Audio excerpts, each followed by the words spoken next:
Hi everyone, welcome or welcome back to my channel, that is Soumya Jha Law in Veins. So today we are going to start a new topic of our Indian Contract Act series.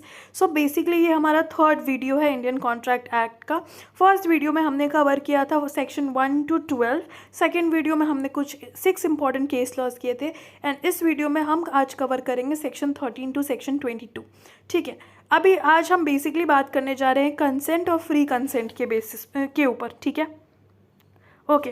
So consent क्या होता है? सो consent is basically जब दो या दो से ज़्यादा लोग, ठीक है, एक ही पर्टिकुलर चीज़ पे एक ही पर्टिकुलर सेंस में अग्री करते हैं तो उसको हम कंसेंट कहते हैं. ठीक है, for which is two or more person are said to consent when they agree upon the same thing in the same sense. ठीक है, फॉर एग्जाम्पल ए जो है वो अपनी कार बेचना चाहता है बी को. ठीक है, ए के पास 3 कार है बट ए जो है वो अपनी मारुति कार बेचना चाहता है. बी को लगता है that B is going to buy his Honda, A की होंडा कार खरीद रहा है. सो यहाँ पे ए और बी जो है वो सेम पेज पे नहीं आ पाए. ए और बी जो है वो अग्री नहीं हो पाए on the same thing in the same sense. So यहाँ पे कोई भी कंसेंट नहीं हुआ and subsequently no contract, and इसलिए यहाँ पे कोई भी कॉन्ट्रैक्ट नहीं हुआ. ठीक है, अब आता है सेक्शन 14. सेक्शन 13 क्लियर होगा, सिंपल था काफ़ी. सेक्शन 14 में कहा गया है कि फ्री कंसेंट को डिफाइन किया गया है कि consent is said to be free अगर ये पांचों चीज़ें ना हो तो.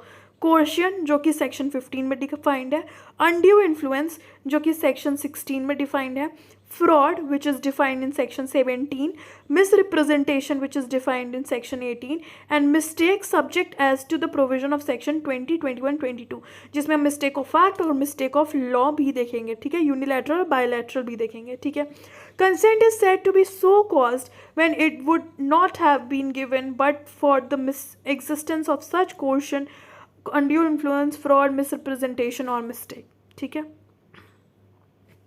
नाउ सेक्शन 15 क्या कहता है कोर्शन के बारे में? सेक्शन 15 कहता है कि coercion is said to be there where the consent of a person has been caused. कि कोर्शन तब होगा जहाँ पे जब कंसेंट जो है पर्सन का वो इन दो चीज़ों की वजह से हुआ है. पहला, या तो कोई पर्सन कमिट कर रहा है या फिर थ्रेट कर रहा है कि वो कोई भी ऐसा एक्ट करेगा which is forbidden by Indian penal code. दूसरा, कि वो अनलॉफुल डिटेन कर रहा है या फिर थ्रेट कर रहा है कि वो डिटेन करेगा किसी भी पर्टिकुलर प्रॉपर्टी को. तो दो चीज़ें हैं, पहला कि कमिटिंग और threatening to commit any act forbidden by the Indian penal code, and B unlawful detaining और threatening to detain any property. अब ये सारे एक्ट्स जो हैं वो प्रेजुडिस होते हैं उस पर्सन को लेकर, और सो दैट कि उससे ये इंटेंशन होता है कि आप उस पर्सन के साथ एक पर्टिकुलर एग्रीमेंट में आ जाओ. अब कोर्शन होने के लिए ये नेसेसरी नहीं है कि आईपीसी जो है वो एप्लीकेबल ही हो at the place where the consent has been so caused. ठीक है, ये नेसेसरी नहीं है. दूसरा पॉइंट, फॉर कोर्शन ये नेसेसरी नहीं है कि it should proceed from promisor to promisee ही प्रोसीड करे वो. ठीक है, एंड थर्ड कि जो एग्रीमेंट है जिसके जो to which consent is caused, जिसकी वजह से जिसके लिए हम कंसेंट ले रहे हैं कोर्शन के थ्रू, वो अवॉइडेबल होगा at the option of that party जिसके ऊपर कोर्शन अप्लाई करके कंसेंट लिया गया है. ये बात फिर से बता देती हूँ कि कोई भी agreement to which consent is caused, एक पर्टिकुलर इंसान का जिसके ऊपर क्वेश्चन अप्लाई करके हमने कंसेंट लिया है, वो उस पार्टी के ऑप्शन पे वॉइडेबल होगा. अब इसमें एक केस है चिक्कम अमीराजी वर्सेस चिक्कम सेशम्मा. इस केस में क्या हुआ था कि ये हेल्ड किया गया था कि थ्रेट ऑफ सुसाइड जो है it amounted to coercion under section 15 of the Indian contract act. और ये ऐसा क्यों हुआ? क्योंकि जो हस्बैंड था वो इंड्यूस कर रहा था अपनी वाइफ को और अपने बेटे को कि सर्टेन प्रॉपर्टी के मतलब एक प्रॉपर्टी के फेवर में एक कुछ कॉन्ट्रैक्ट या जो एग्रीमेंट है वो रिलीज़ करो उसके हस्बैंड, मतलब जो हस्बैंड था उसके भाई के नाम पे. सो यहाँ पे here by threat of suicide a husband induced his wife and son to execute a release in favor of his brother in respect of the certain properties which they claimed as their own. ठीक है, अब आते हैं हम section 16 पे, undue influence. Undue influence क्या होता है? So undue influence is said to be the subtle species of fraud where by mastery is obtained over the mind of the victim by insidious approaches. ठीक है, so undue influence क्या है, एक subtle species है fraud का, जहाँ पे हम क्या करते हैं, एक पर्सन जो कि एक डोमिनेंट पोजीशन पे है वो दूसरे पर्सन का अनफेयर एडवांटेज लेता है। ठीक है, अब एसेंशियल्स देख लेते हैं अनड्यू इन्फ्लुएंस के। पहला कि जो relation subsisting between the parties should be such that one of the parties is in a position to dominate the will of the other. कि जो रिलेशन है दोनों पार्टीज़ के बीच में वो इस तरीके की है कि जो एक पार्टी है वो इस पोजीशन पे है कि वो दूसरे पार्टी के विल को डोमिनेट कर सकता है। दूसरा कि जो डोमिनेंट पोजीशन पे जो पर्सन है वो दूसरे पार्टी का अनफेयर एडवांटेज ले सकता है। ठीक है, अब इसके क्या क्या प्रिजम्पशंस हैं रिगार्डिंग द डोमिनेशन और डीम टू डोमिनेट। ठीक है, क्या क्या प्रिजम्पशंस हैं। पहला, where he holds a real और apparent authority over the other.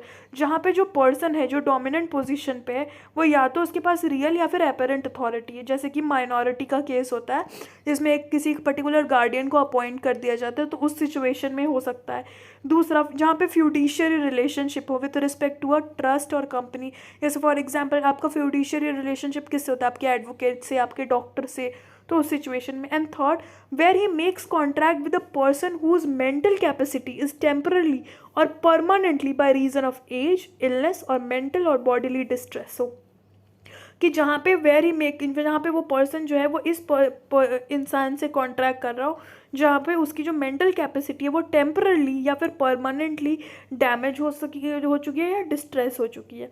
अब इसमें एक केस है श्रीमती टकरी देवी वर्सेस श्रीमती रामा डोगरा, 1984 का केस है। बहुत सिंपल सा केस है। इस केस में क्या होता है कि एक ओल्ड इलिटरेट विमेन होती हैं, वो क्या करती हैं कि वो अपनी एक वैल्यूएबल इमूवेबल प्रॉपर्टी को अपने एडवोकेट को एज अ गिफ्ट दे देती हैं।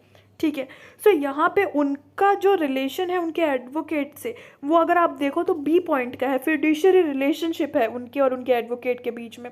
और क्योंकि वो ओल्ड भी थी और इलिटरेट भी थी और एडवोकेट जो था वो इस सच डोमिनेंट पोजीशन में था कि वो उसके विल को भी उनको एक्सप्लॉइट कर सकता था। सो इस सिचुएशन में ये कहा गया कि वो under influence she has transferred her immovable valuable property to the advocate. ठीक है,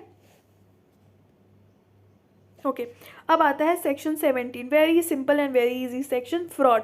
अब फ्रॉड में यहाँ पे इंटरनेशनल हो गया, so it is intentional misrepresentation. So intentional misrepresentation क्या है, बेसिकली एसेंस है फ्रॉड का।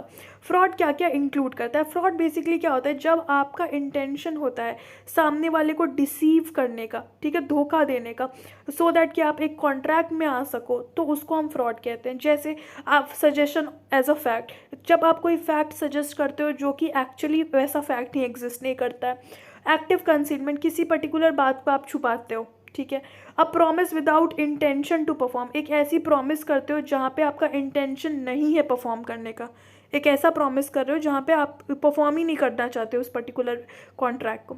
Any other act fitted to deceive, या फिर कोई भी दूसरा एक्ट करते हो जिसमें आपका इंटेंशन ये है कि आपको धोखा देना है बाद में, या फिर ऐसे कोई भी एक्ट जिसको लॉ ने ऑलरेडी फ्रॉड्यूलेंट डिक्लेयर कर दिया है, ऐसे कोई भी एक्ट जिसको लॉ ने ऑलरेडी फ्रॉड्यूलेंट डिक्लेयर कर दिया है। अब आगे देखते हैं। अब देखो एक चीज़ है, mere silence is no fraud. ठीक है, अब इसमें क्या है, कोई भी जब साइलेंस, जब आप चुप रहते हो तो उसको फ्रॉड नहीं माना जाएगा। अब बट किस सिचुएशन में नहीं माना जाएगा वो देख लेते हैं। Even if it results to conceal facts likely to affect the willingness of the person to enter into a contract, even if it, अगर इवन ऐसी कुछ चीज़ हो रही है जिसमें आप फैक्ट को कंसील कर रहे हो, छुपा रहे हो, इस इफेक्ट में ये सोच के, क्योंकि सो दैट कि जो विलिंगनेस, फिर भी सामने वाला पर्सन एंटर कर जा रहा है कॉन्ट्रैक्ट में, सो वहाँ पे फ्रॉड कुछ भी नहीं हुआ ना। फॉर एग्जाम्पल ये वाली चीज़ समझो, उसके बाद I will give you example, it will get clear to you कि a contracting party is not obliged to disclose everything to the other party of the whole information. कि जो कॉन्ट्रैक्टिंग पार्टी है उसकी ये ऑब्लिगेशन नहीं है कि वो हर बात दूसरी पार्टी को डिस्क्लोज करे। फॉर एग्जाम्पल ए और बी के बीच में एक एग्रीमेंट होता है जहाँ पे ए दोनों ही एक सर्विस प्रोवाइडर है, ठीक है, लेकिन ए सर्विस प्रोवाइड करने जा रही है बी को, ठीक है, जहाँ पे ए जो है वो सर्टेन बातों को नहीं लिखती है कि वो प्रोवाइड करेगी इस सिचुएशन में, या कुछ भी ऐसा कुछ क्लॉजेस नहीं डालती है जो कि अल्टीमेटली फेवर में है ए के। ठीक है, बी इस बात को नोटिस नहीं करती है। ठीक है, तो उस सिचुएशन में ये बात को छुपाना इस बात को नहीं बताना, this is not fraud. So यहाँ पे mere silence is no fraud, इस बात को नहीं बताया ए ने तो वो ये फ्रॉड नहीं, because B can not notice it, so in this situation it is not fraud. लेकिन but when there is a duty to speak keeping silence is fraud, in जहाँ पे आपकी ड्यूटी है कि आपको बोलना है, वो उस सिचुएशन में चुप रहना फ्रॉड कहलाएगा। फॉर एग्जाम्पल लेट्स से कि एक ए और बी दोनों के दोनों एक नॉन डिस्क्लोजर एग्रीमेंट में आते हैं कि दोनों के दोनों एक दूसरे की कॉन्फिडेंशियलिटी को अपने पास बचा कर रखेंगे और कोई भी कॉन्फिडेंशियल इन्फॉर्मेशन शेयर नहीं करेंगे। ठीक है, अब क्या होता है, बी जो है वो ए सर्विस प्रोवाइडर थी, तो बी जो है ए के पर्टिकुलर ट्रेड सीक्रेट को जान जाती है उसके एम्प्लॉय के ही थ्रू। बट एग्रीमेंट में ऐसा पहले से ही मेंशन होता है कि अगर कभी ए या बी दोनों ही किसी के कॉन्फिडेंशियलिटी को या फिर कॉन्फिडेंशियल इन्फॉर्मेशन को जान जाएगी, तो ईदर ऑफ द पार्टी जो भी जान रही है वो डिस्क्लोज कर देगी अदर पार्टी को, मतलब जो जान गई इन्फॉर्मेशन वो अदर पार्टी को वो बात बता देगी कि आपके इस पर्टिकुलर इन्फॉर्मेशन को मुझे पता चल गया है। सो ए बी को पता चल जाता है ए के ट्रेड सीक्रेट के बारे में, बट बी जो है वो इस बात को डिस्क्लोज नहीं करती है सो दैट कि उनको कमर्शियल बेनिफिट्स हो सके उस चीज़ को लेकर एंड वो उस ट्रेड सीक्रेट को यूज़ कर सके। सो यहाँ पर चुप रहना क्या था, यहाँ पर चुप रहना फ्रॉड था, क्योंकि यहाँ पर आपकी क्या ड्यूटी थी, duty to speak, and here जब आपकी ड्यूटी बनती है बोलने की और उस सिचुएशन में आप चुप रहते हो तो दैट अमाउंट्स टू फ्रॉड। अब इसमें ना एक बहुत इंटरेस्टिंग केस है, श्री कृष्ण वर्सेस कुरुक्षेत्र यूनिवर्सिटी। जैसे इस केस में क्या होता है, जैसे अपन सबका ही शॉर्ट अटेंडेंस हो जाता है हमेशा, है ना, तो इसमें क्या हुआ था कि ये भी एक बंदा था श्री कृष्ण, इसकी भी अटेंडेंस शॉर्ट हो गई। तो इसको इस बात का पता था कि इसकी अटेंडेंस शॉर्ट होगी तो इसको एग्जाम में नहीं बैठने देंगे, डिबार्ट कर देंगे। तो इस कैंडिडेट को had the knowledge of the fact that he has short attendance, but फिर भी उसने एग्ज़ाम फॉर्म को फिल करते हुए इस बात को मेंशन नहीं किया कि उसकी जो अटेंडेंस है वो शॉर्ट है। अब जो एग्जामिनेशन सेल थी या फिर जो यूनिवर्सिटी थी उसने बोला कि ठीक है हम इसके पेपर को कैंसिल कर देंगे और इसको हम एग्ज़ाम नहीं देने देंगे।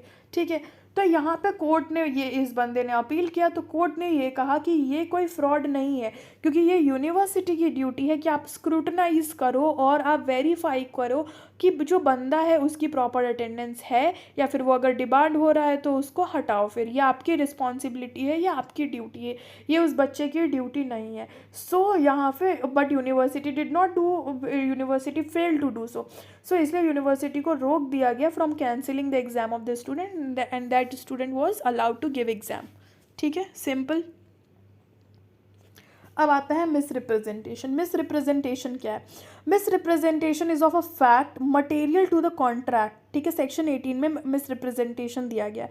अब इसमें पहले 3 चीज़ें, पहला पॉजिटिव असर्शन नॉट वारंटेड, कोई भी स्टेटमेंट या पीस ऑफ इंफॉर्मेशन एक पर्टिकुलर पर्सन जब किसी भी इंसान से रिसीव करता है जो कि सोर्स जो है वो बहुत ही ट्रस्ट वर्दी है, और जो इन्फॉर्मेशन है वो it should not be मियर here से, जो हियर से आपने एविडेंस में पढ़ा है ना, इट शुड नॉट बी मतलब कहीं की भी कहीं सुनी बातें नहीं होनी चाहिए।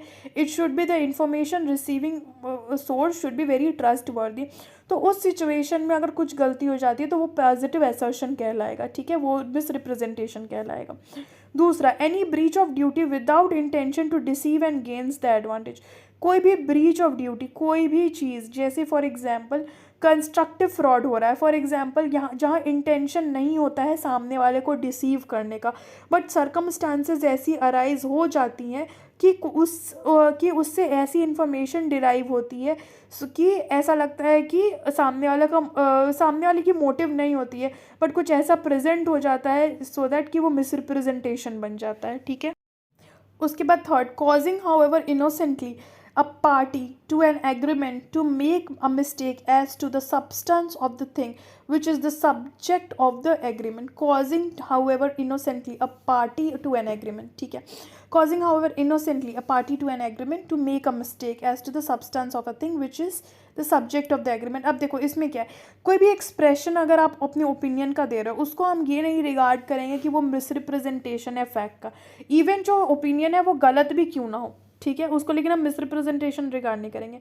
अब देखो फ्रॉड, अब बेसिकली समझो फ्रॉड भी पढ़ लिया, मिसरिप्रेजेंटेशन भी पढ़ लिया। मिसरिप्रेजेंटेशन में क्या हो रहा है, मिस्टेक हो रहा है, मिसरिप्रेजेंट कर रहे हो, फैक्ट को ही गलत मिसरिप्रेजेंट कर रहे हो, बट इंटेंशनली मिसरिप्रेजेंट नहीं कर रहे हो, वो ऐसी चीज़ें अराइज हो जा रही हैं कि वो मिसरिप्रेजेंट हो जा रहा है, ठीक है। अब फ्रॉड में क्या होता है, फ्रॉड और मिसरिप्रेजेंटेशन के बीच में डिफरेंस समझो कि फ्रॉड क्या है, एक इंटेंशनल रॉन्ग है, जहाँ पे मिसरिप्रेजेंटेशन जो है वो इनोसेंटली हो रहा है, कैन बी क्वाइट इनोसेंट, ठीक है। जो पर्सन कंप्लेन कर रहा है मिसरिप्रेजेंटेशन का, वो ये डिफेंस ले सकता है कि जब that he had the means of discovering the truth with ordinary intelligence but except case of fraudulent silence a person obtaining the consent of other party, ठीक है, कि ये मिसरिप्रेजेंटेशन जिस इंसान से हुआ वो इस बात का डिफेंस ले सकता है कि उसके पास पॉसिबिलिटी थी कि वो मतलब पॉसिबिलिटी है कि वो ड्यू डिलिजेंस से ट्रूथ को डिस्कवर कर सकता है, लेकिन कुछ ऐसे सर्कमस्टांसेस हो गए जिससे कि वो नहीं हो पाया, ठीक है। लेकिन फ्रॉडुलेंट साइलेंस नहीं यूज़ हुआ था, जैसे कि ऊपर हमने साइलेंस वाली चीज़ पढ़ी, वो चीज़ नहीं था। बट फ्रॉड में जो पर्सन है वो party is not allowed to say कि जो दूसरी party that the other party have discovered the truth with ordinary intelligence, ठीक है। अब मिस्टेक, सेक्शन 20 मिस्टेक। मिस्टेक क्या है कि मिस्टेक तभी अप्लाई होगा जब ये तीनों कंडीशंस फुलफिल होंगे। अब देखो मिस्टेक क्या है, दो तरीके के मिस्टेक है हमारे पास, बायलैटरल मिस्टेक और यूनिलैटरल मिस्टेक। इसको समझो बायलैटरल क्या है। बायलैटरल मिस्टेक्स के ये तीन कंडीशंस है, तब बायलैटरल मिस्टेक होगा जब म्यूचुअल मिस्टेक हो रहा है, ठीक है। दोनों पार्टीज मिस्टेक कर रही है, दोनों पार्टी मिस्टेक कर रही है, the mistake must be committed by both the parties, must be mutual, उस समय बायलैटरल मिस्टेक हो रहा है। या फिर the mistake must be regarding some, के सेम फैक्ट के रिगार्डिंग मिस्टेक हो रहा है, एक पर्टिकुलर फैक्ट है उसके रिगार्डिंग मिस्टेक हो रहा है। थर्ड, ये एक ऐसे फैक्ट के रिगार्डिंग हो रहा है जो कि उस कॉन्ट्रैक्ट के लिए बहुत एसेंशियल पार्ट है, जो कि उस कॉन्ट्रैक्ट के लिए बहुत एसेंशियल पार्ट है, ठीक है। जैसे कि फॉर एग्जाम्पल एक पर्सन को लेकर हो गया मिस्टेक, एक क्वालिटी या क्वांटिटी या पर्टिकुलर कंसिडरेशन अमाउंट को ही लेकर हो गया मिस्टेक, ठीक है, तो वो आगे फैक्ट को लेकर हो रहा है जो कि उस कॉन्ट्रैक्ट के लिए बहुत इंपॉर्टेंट पार्ट रखता है, ठीक है। अब mistake of fact is 3 types, देखो बायलैटरल, कोलैटरल, बायलैटरल, यूनिलैटरल और कॉमन मिस्टेक, ठीक है। कॉमन मिस्टेक भी पढ़ेंगे, अभी रुको। बायलैटरल मिस्टेक, अभी ये 3 पॉइंट्स हो गए। अब इसमें एक केस है state of Maharashtra versus mayor हंस जॉर्ज। इसमें क्या हुआ था कि ए जो है एक ऑफिसर था कोर्ट का, and he ordered to arrest Y, और उन्होंने बोला कि वाई को जाकर अरेस्ट कर लो। ए गया arrest Z by mistake, A by mistake Z को अरेस्ट कर लेता है as he believe Z is Y, कि उनको क्योंकि लगता है कि जेड जो है वो वाई है, ठीक है। Here A can take the base of bona fide intention, A यहाँ पे ये बोल सकता है कि उनके इंटेंशन जो थे वो गुड फेथ में थे, उनके इंटेंशन बोनाफाइड थे as a defence in the mistake of fact. अब जो बायलैटरल मिस्टेक होती है वो as to the subject matter, वो ये फॉलोइंग चीज़ हो सकती है, एग्जिस्टेंस ऑफ सब्जेक्ट मैटर, कि सब्जेक्ट मैटर एग्जिस्ट करता नहीं उसका कुछ मिस्टेक हो सकता है। आइडेंटिटी का वाला ये एग्जांपल था एक पर्सन को लेकर, जो ये वाला केस है state of Maharashtra versus mayor हंस जॉर्ज, इसका मिस्टेक हो सकता है। क्वांटिटी को लेकर मिस्टेक हो सकता है, जहाँ पे फॉर एग्जांपल बोला गया कि 5,000 टन्स डिलीवर करने के लिए एक दूसरे कॉन्ट्रैक्टर को एक पर्टिकुलर सामान का, बट उस सामने वाले ने 5 टन सुना, तो क्वांटिटी का, क्वालिटी का हो सकता है, एक पर्टिकुलर क्वालिटी की चीज़ चाहिए थी, कुछ और डिलीवर हो। वही प्राइस का मिस्टेक हो सकता है, कुछ और ही, जैसा अभी मैंने बोला कंसिडरेशन अमाउंट का मिस्टेक हो गया। परफॉर्मेंस ऑफ सब्जेक्ट मैटर का मिस्टेक हो सकता है। ओके, फिर आता है हमारा unilateral mistake. So according to section 22 contract जो है वो वॉइडेबल नहीं होगा अगर वो एक पार्टी के ऑप्शन पे, ठीक है, मिस्टेक हो जाए as to matter of fact. For example mistake does not invalidate the agreement. For example A और बी के बीच में कॉन्ट्रैक्ट होता है, जहाँ पे ए इज़ मिसबिलीव में रहता है कि जो प्रोडक्ट फॉर एनी प्रोडक्ट जो कि ट्रांजैक्शन में, तो यहाँ पे जो कॉन्ट्रैक्ट हो गया वो वॉइडेबल हो गया for A, and it will be classified as a voidable हो गया किसके ऑप्शन पे, ए के ऑप्शन पे, but it will be classified as a valid contract. अब यूनिलैटरल मिस्टेक्स जो होता है वो ऑफ अ कॉन्ट्रैक्ट वॉइडेबल, ठीक है, वॉइडेबल होता है। नॉट वॉइडेबल का सिनेरियो देख लिया, वॉइडेबल का सिनेरियो देखते हैं। फॉर सिंपल एग्जांपल है कि ए जो है वो क्रिएट करता है ऐसे टाइप की सिचुएशंस या ऐसी एक्टिविटी करता है सो दैट वो बी को डिसीव कर सके। अब बी भी इन सारे कुछ मिस्टेक करता है एज ए रिजल्ट ऑफ ए के एक्शन को, और फिर भी ए से कॉन्ट्रैक्ट कर लेता है। अब यहाँ पे जो कॉन्ट्रैक्ट होगा वो अवॉइडेबल होगा बी के ऑप्शन पे, क्योंकि बी को सारी चीज़ें पता होते हुए भी वो कॉन्ट्रैक्ट कर लेता है। So unilateral mistake makes a contract void भी कर देती है यूनिलैटरल मिस्टेक्स कॉन्ट्रैक्ट को। अब इसके दो केसेस है, पहला unilateral mistake about the nature of contract और unilateral mistake about the identity of the person. Nature of the contract क्या हुआ कि फॉर एग्जांपल एक कोई भी लिटरेट पर्सन है जो कि अपना थंब प्रिंट दे देता है पेपर पे बाय मिस्टेक, तो वो कॉन्ट्रैक्ट जो बना वो because of the thumb print बना, जो कि क्या कहते हैं वो इलिटरेट है और उसको पता नहीं है चीज़ें, नेचर ऑफ द कॉन्ट्रैक्ट नहीं, तो वो तो वॉइड हो जाएगा ना।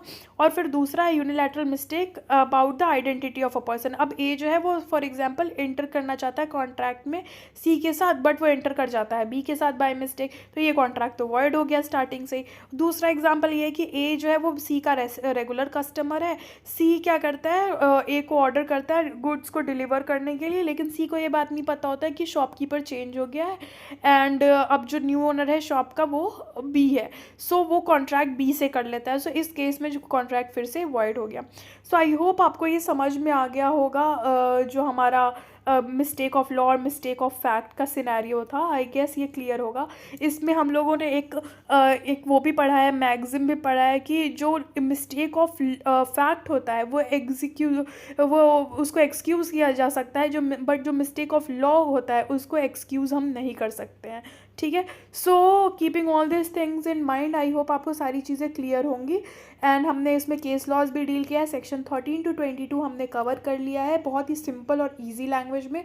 If you want the notes of this particular video you can DM me on my Instagram page, that is Saumya Jha law in veins का पेज है। एंड अगर आप पहले की दोनों वीडियोज़ देखना चाहते हो तो मैं लिंक डिस्क्रिप्शन बॉक्स में डाल दूँगी। So thank you for watching this video. Stay tuned, stay happy.